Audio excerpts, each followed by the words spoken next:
Toledo arose over the course of 2,500 years, whose legacy we can observe today in its streets, monuments, and museums.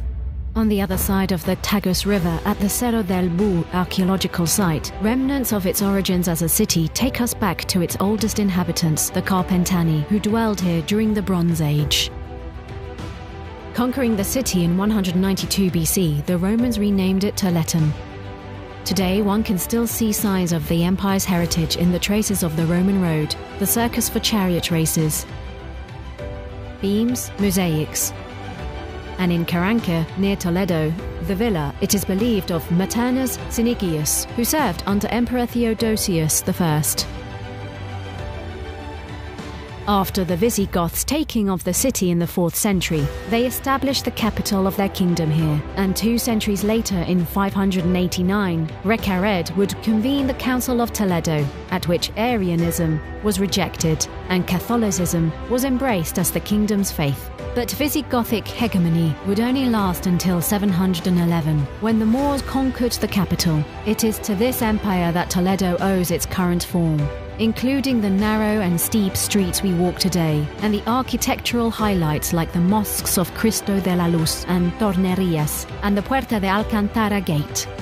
The reconquest reached Toledo in 1085. And after the Christians' victory, King Alfonso VI made it the capital of the Kingdom of Castile, wresting this honor from Burgos. In 1226, Fernando III began construction on the Cathedral of Toledo, on what had been the city's Mezquita Mayor, or main mosque. Meanwhile, throughout these centuries of conquest and reconquest, the Jews had remained in Toledo, also shaping it and leaving us examples of their architecture, such as the synagogue of Santa Maria la Blanca and that of El Tránsito. This cultural coexistence would begin to erode in the 14th century, until it was shattered by the Catholic monarchs, who decreed the expulsion of the Jews in 1492. These kings were also responsible for the construction of the Monasterio de San Juan de los Reyes, Toledo's quintessential Gothic building. In fact, it was here where they wished to be buried, though their remains were ultimately laid to rest far from Toledo, in Granada's royal chapel. In the 16th century, after the revolt of Los Comuneros against King Charles V, the ruler wished to show the world the power of the empire's capital through impressive works of Renaissance architecture, such as El Alcázar, now an army museum, which would have a sad moment of prominence during the Spanish Civil War, when rebel troops resisted the Republicans' army's siege of the fortress. Many centuries before this episode, Toledo's hegemony as capital of the kingdom came to an end when in 1561, the King Felipe II moved the court to Madrid, relegating Toledo to city of convents and monasteries.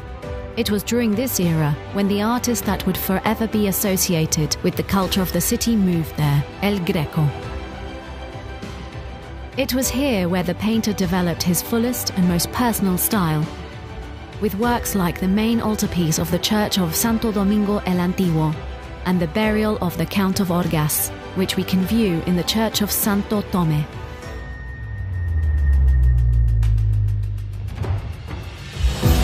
Today, Toledo is the capital of Castilla-La Mancha and a living example of the cultures that have shaped, over the centuries, the country we are today.